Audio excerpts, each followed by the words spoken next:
صدارتی خطبہ کے لیے میں عرض کروں گا جناب پروفیسر ڈاکٹر سلطان الحاق علی صاحب کو کہ آپ تشریف لائیں اور اپنے نورانی بیان سے مستفیض فرمائیں. رسولہ بدلنا دلال مبینہ من یطع اللہ ورسولہ فقد فاز فوزا عظیما.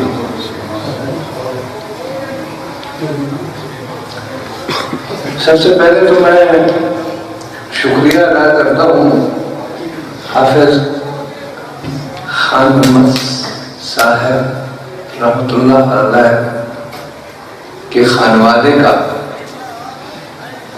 کہ انہوں نے مجھے اس تقریب میں شمولیت کے لیے بلایا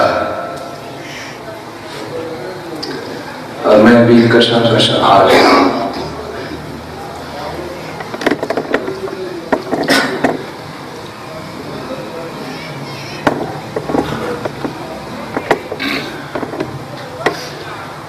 حقیقت یہ ہے کہ مجھ سے پہلے بڑی شخصیات تشریف رکھتی ہیں. حضرت سید سرور شاہ صاحب، سید غلام مصطفی شاہ صاحب، سید امتیاز علی شاہ صاحب اور میرے نہایت عزیز خانوادہ کے جوانان. انہوں نے تو بڑے اچھے خطاب کیے، حالانکہ ابھی تک یہ طالب علمی کے زمانے میں ہے. تو میں سوچ رہا تھا کہ میرے ان عزیزان کے لیے تو پوری ایک الگ نشست چاہیے، کیونکہ ان کا جذبہ جوان ہے، ان میں جوش ہے. ہماری حالت تو یہ ہے کہ پڑھتے پڑھتے، دیکھتے دیکھتے، اسٹڈی کرتے کرتے آخر اس مقام پر آ گیا ہوں کہ جیسے کچھ نہیں سمجھا. جب ایک آدمی کچھ سمجھے نہیں تو دوسرے کسی کو کیا سمجھائے.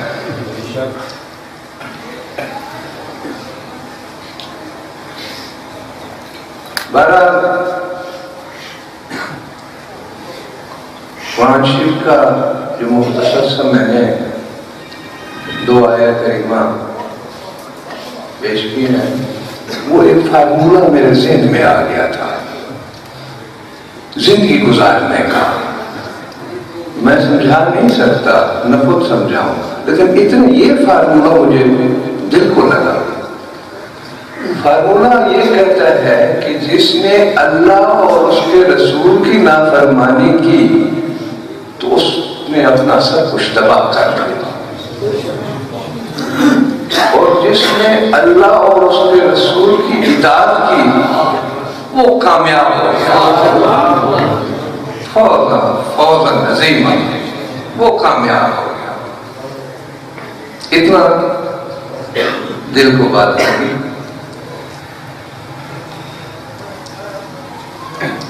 اب اس موقع پر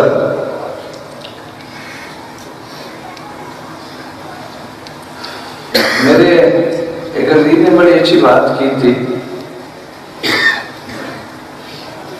کہ وہ ذات پاک جو ہے ٹوٹے ہوئے دلوں میں ہے. اس لیے اگر دل ٹوٹا ہوا ہو تو اس پر خوش ہونا چاہیے، ان کو وہاں رب ہے. میں نے جب غور کیا تو میں نے اندازہ لگایا کہ ہم تو سارے ٹوٹے ہوئے دلوں والے بیٹھے ہیں، تو رب تو ہمارے دلوں میں ہے.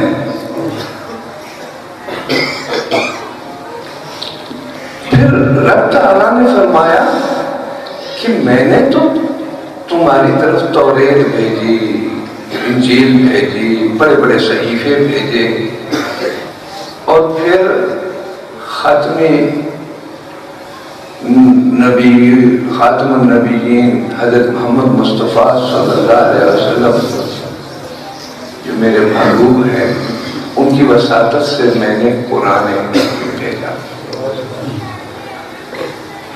میں ہوں تو تمہارے دلوں میں، لیکن میں پوچھتا ہوں کہ اس قرآن حکیم کو تم لوگوں نے سمجھا بھی ہے؟ وہ تو میرا پیغام ہے، میرا لیٹر ہے تمہارے نام پر۔ جس کو کوئی لیٹر بھیجا جاتا ہے وہ اس کو پڑھنا سمجھنا چاہیے۔ تو میں سوچتا ہوں کہ ہاں، رب تعالیٰ کا فرمان درست ہے، اس لیٹر کو، قرآن حکیم کو سمجھنا چاہیے، لیکن سمجھنے کے لیے غایت چاہیے۔ ایسا سمجھنا چاہیے جیسا علی حجویری نے سمجھا۔ قرآن حکیم کو ایسا سمجھنا چاہیے جیسے معین الدین چشتی نے سمجھا، جیسے نظام الدین اولیاء نے سمجھا، اور جیسے حضرت سلطان العارفین سلطان الغوث نے سمجھا۔ اچھا، ایک اور مجھے یہی خیال آیا، بات کرنا ضروری ہے کہ یہ جو مکاتب اور مدرسے ہمارے ملک میں قائم ہیں، اس پر ہمیں بہت شکر کرنا چاہیے، کیونکہ ہمارے ملک میں جس قسم کا نظام چل رہا ہے اور جس قسم کے نصاب تعلیم چل رہے ہیں، اگر یہ مکاتب اور مدارس نہ ہوتے تو قرآن حکیم کی تعلیم بھی نہ ہوتی۔ یہ قرآن حکیم کی جو تعلیم چل رہی ہے، ناظرہ ہے یا حفظ ہے، یہ بھی تو غنیمت ہے نا۔ باقی علی حجویری والی اپروچ تو خدا دے، اتنا تو ہو رہا ہے نا۔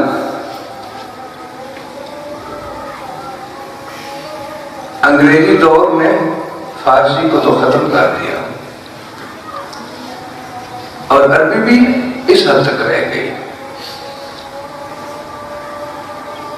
فارسی کے ختم ہونے سے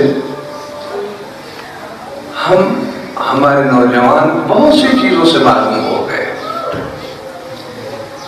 اس پر ہمیں توجہ کرنے کی ضرورت ہے۔ حکیم ثنائی کی حکمت، فرید الدین عطار کی معرفت، جلال الدین رومی کی تمثیلات، حافظ شیرازی کا فلسفہ، امیر خسرو کی مرشد سے محبت کے انداز، یہ ساری چیزیں تو فارسی میں تھیں اور فارسی میں ہیں، ہم اس سے محروم ہو گئے۔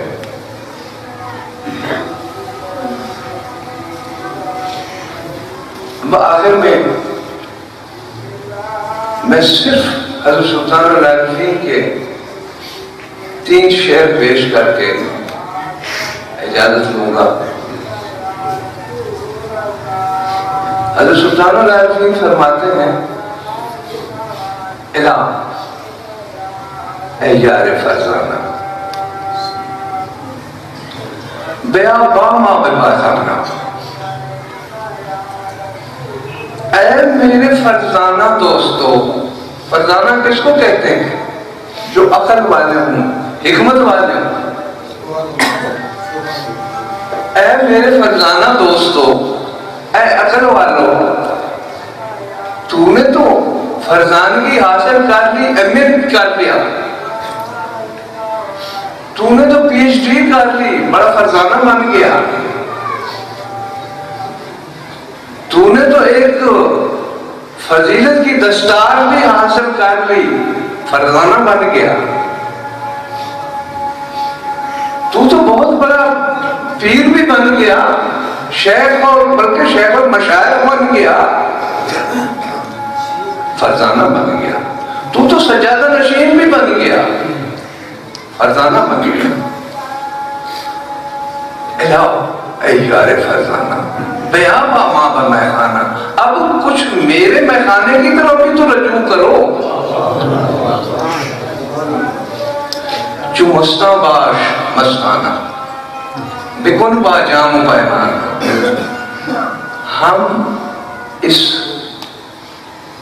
شراب معرفت کے مستانہ لوگوں کے ساتھ بیٹھ کر کچھ تم بھی یہاں کچھ پیو پلاؤ.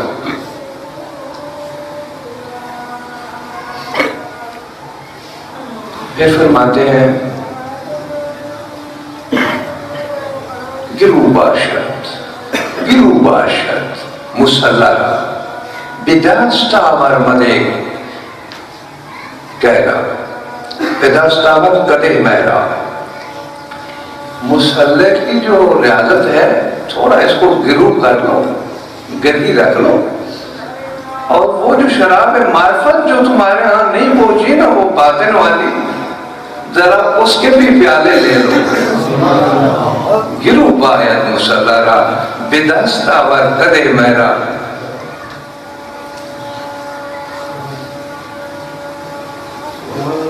مشو چوب مرد فرزانہ. اب فرزانگی والے مردوں والی باتیں ذرا چھوڑ دو.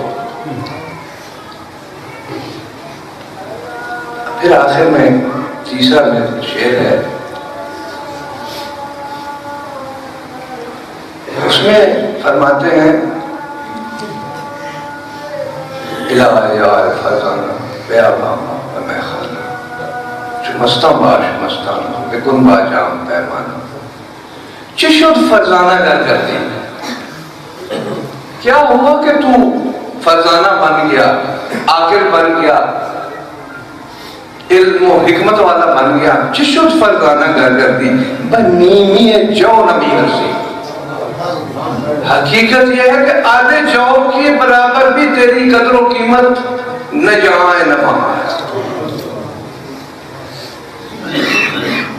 چشد فرزانہ گر کر دی بنیمی جو نبی ہرسی. ہمودم مرد بھی کر دی. تو اس وقت مرد بنے گا, مرد مولا بنے گا, شبیگر مرد دیوانہ, جب تو کوئی بڑا مقصد اپنے سامنے لے کر دیوانہ وار نکل پڑے گا. بڑے مقصد کو لے کر تو دیوانہ وار پیر نکل تو صحیح, وہ ہے مردانگی. بس یہ کچھ چیزیں جو سمجھ میں آئیں میں نے کہا آپ کو پیش کر دوں. اللہ تعالیٰ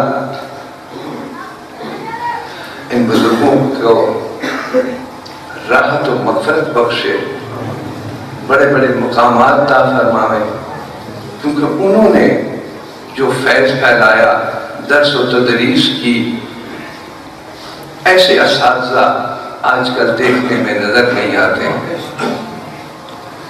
ان لوگوں کو ظاہر و باطن کے علوم حاصل تھے تو انہوں نے لوگوں کو فیض پہنچایا, جس کی آج ہم کچھ نہ کچھ رنگ دیکھ رہے ہیں. اللہ تعالیٰ ہمیں